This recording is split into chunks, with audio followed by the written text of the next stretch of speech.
played a little sequence using 5 notes of D minor pentatonic. But most importantly, what if I told you that there's only one single note difference between A minor pentatonic, the scale you love and know so well that you all started on, and D minor pentatonic? Now, I like sharing my little academic breakthroughs with you because I think it will change the way you think about the fretboard. What if I play D minor pentatonic like this for you?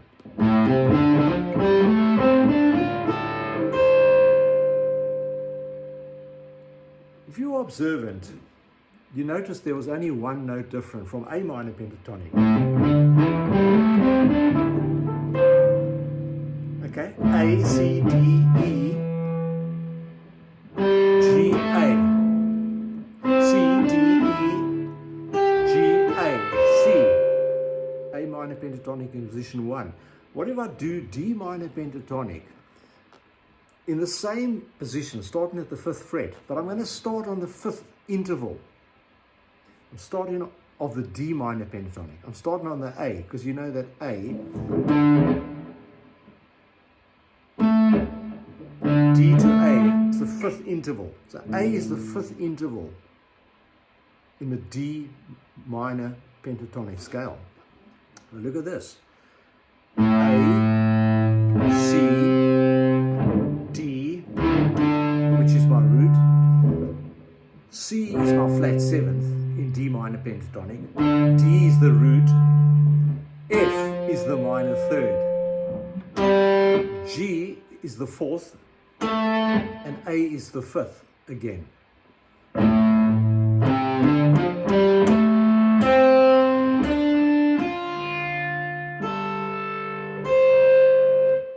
Did you get it? You know what the difference in the note is? In A minor pentatonic it's an E, but in D minor pentatonic it's an F. The F is there and the F is there when I'm playing off the 5th fret of the guitar. A minor pentatonic position 1 starting. D minor pentatonic starting at the 5th fret, coming off the 5th interval. 5, flat 7, 1, flat 3. 4, 5, flat 7, 1. Flat 3, 4, 5, flat 7. Magic, eh? So, from a practical point of view, you can switch in a typical chord progression from A minor to D minor. They'll often put a G there. I could call that in A minor as my root, an A minor to a 4th to a flat 7 chord progression. But the importance is I can play A minor pentatonic,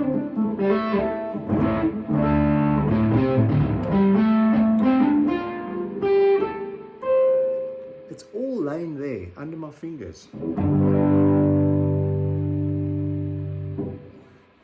The importance is there's one note difference. And the other one I'm just going to run through very quickly is E minor pentatonic versus A minor pentatonic. So E minor pentatonic in position 1 here at the 12th fret, which you all love very much.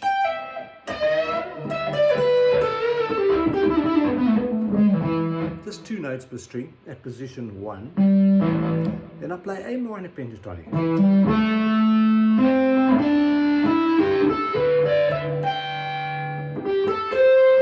One mistake there, because the difference is, you probably know by now, in the E minor pentatonic, the 5th interval, which is the E,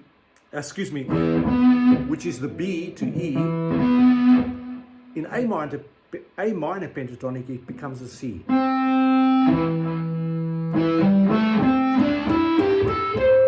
There's the C, replacing that B. That's an A minor, okay?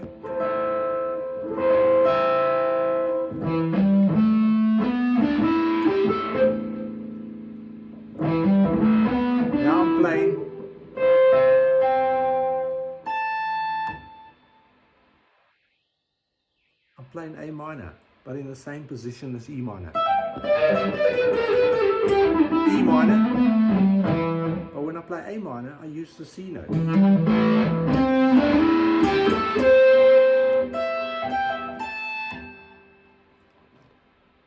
Fantastic, eh? One single note between the minor pentatonic E minor to the fourth interval minor pentatonic. A is the fourth interval of E major scale, therefore you follow what I'm saying. And A to D is the fourth interval of A. And you now know there's one difference. The perfect fifth interval of the root 6 chord, A minor. The perfect fifth interval of A is E. You sharpen that with a 1 fret. And that's the only difference between the root 6 chord, the A minor, to the root 5 chord. You follow what root 6 and root 5 is? When this chord is sounded from the 6th string, it's a root 6 chord. When the chord is sounded like D minor from the D note on the A string, it's a root 5 chord. So the fourth interval of the root 6 chord, you sharpen by 1 fret and use identical fingering except for that note. The E in an A minor pentatonic becomes the flat third of the D.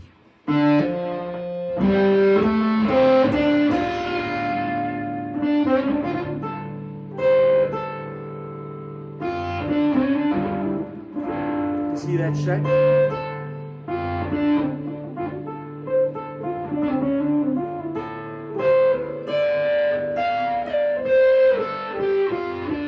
Position shifting, but same principle being taken.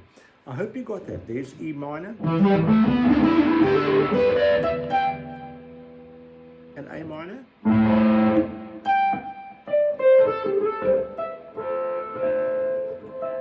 Just see that triad there. A, C, E.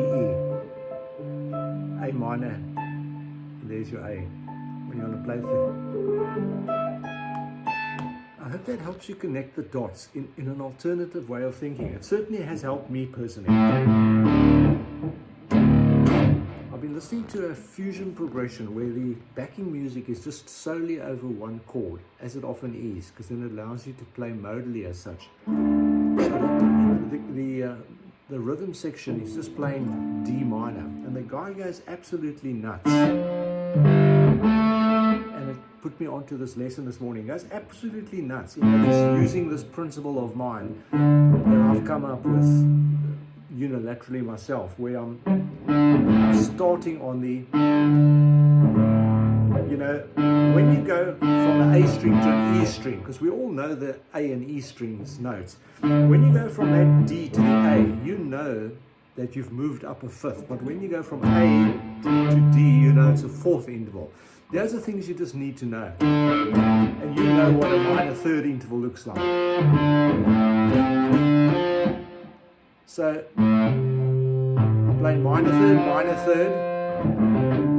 When I play minor third from E string to A string, I know that I'm starting on the fifth of the root. The root is below it at D. Because D to A is the fifth interval. So when I've got two minor third intervals, it sounds like Layla, hey? I then know my root is actually on the A string.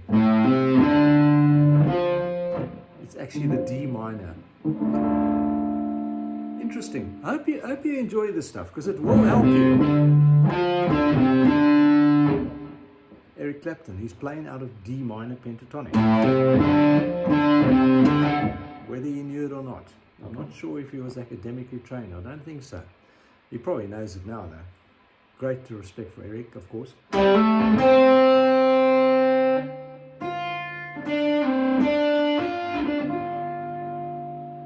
The F. Get to know your minor third intervals from any position. In other words, if I played C sharp, well, you just count 1, 2 spaces and depress, hey, and you've got a minor third interval. Just leave 2 spaces. So you can figure out very quickly what the minor third interval is of any chord. No genius there, eh?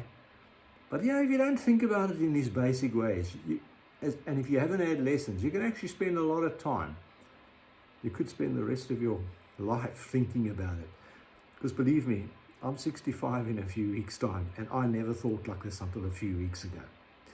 And it's changed the way I'll play. And when you see me playing with some friends, or when you see me just jamming, normally standing behind a microphone and howling into the mic, because I'm not a vocalist, as you know.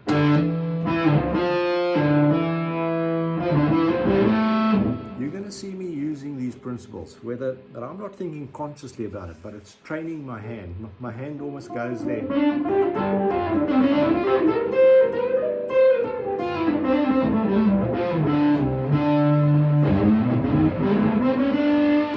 You see, I'm getting more ability, but I'm not only doing it in a parrot fashion as such.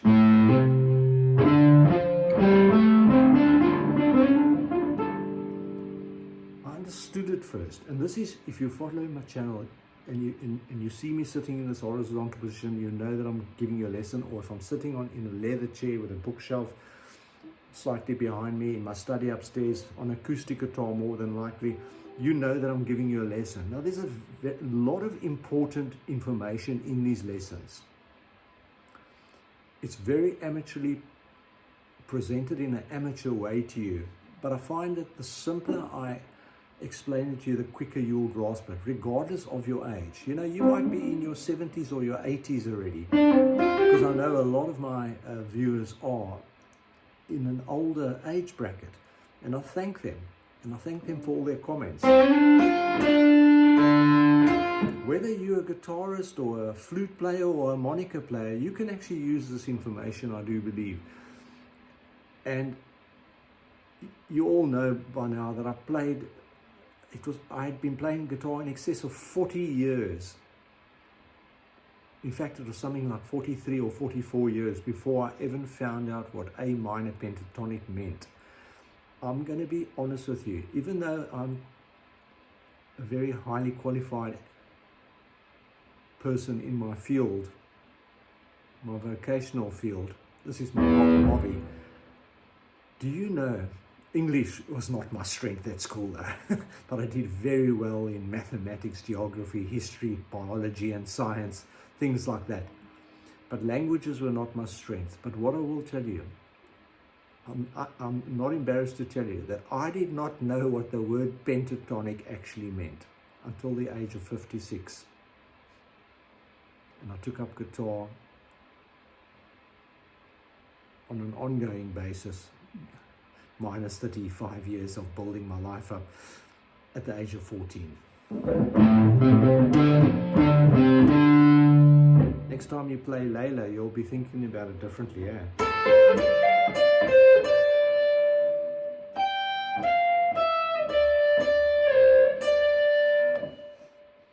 You'll say, hey, that's D minor pentatonic. Because remember, part of my objective is to get you to teach your ears. And your ears transmits the information to your brain. And once your brain's got it, it's going to send the signal back to your hand. And your ears will get the feedback, what's coming out of your instruments. And you're going to start being able to hear what you're actually doing. You're going to be knowing what you're doing because you're going to learn this fretboard. And it's not complex, okay? There's only 132 depressible notes on a 22 fret guitar like this. Now, how did I know that? Well, 22 divided by 2 is 11. And 11 times 6 is 66.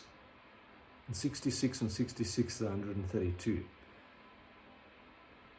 That's one way of doing it, or you can go count all the depressible notes. Now, my grandson, who's only 7, could have told you a year ago that there's 132 depressible notes on this guitar. And no, he didn't count them. And he can count to well over 300, I will tell you, at the age of 5 already. But what I will tell you, that he figured it out very quickly when I told him the trick of 132 divided by 2 is 66. But the way he did it was, he said, well, I explained to him as 22 frets and 6 strings, that's 132. And he says, that is quite difficult for him to remember. But he knew that 22, 11 and 11 made 22. So he said, well, 11 times 6 is 66, and 66 and 66, and he wrote it down, and he said to me, Opa, that's grandfather, there's 132 depressible notes. Well, I told him the word depressible because he didn't know what that meant, so I showed him, that's 1, that's 2, you know. So don't be embarrassed. Always be modest, and in all walks of life, and you'll succeed more rapidly.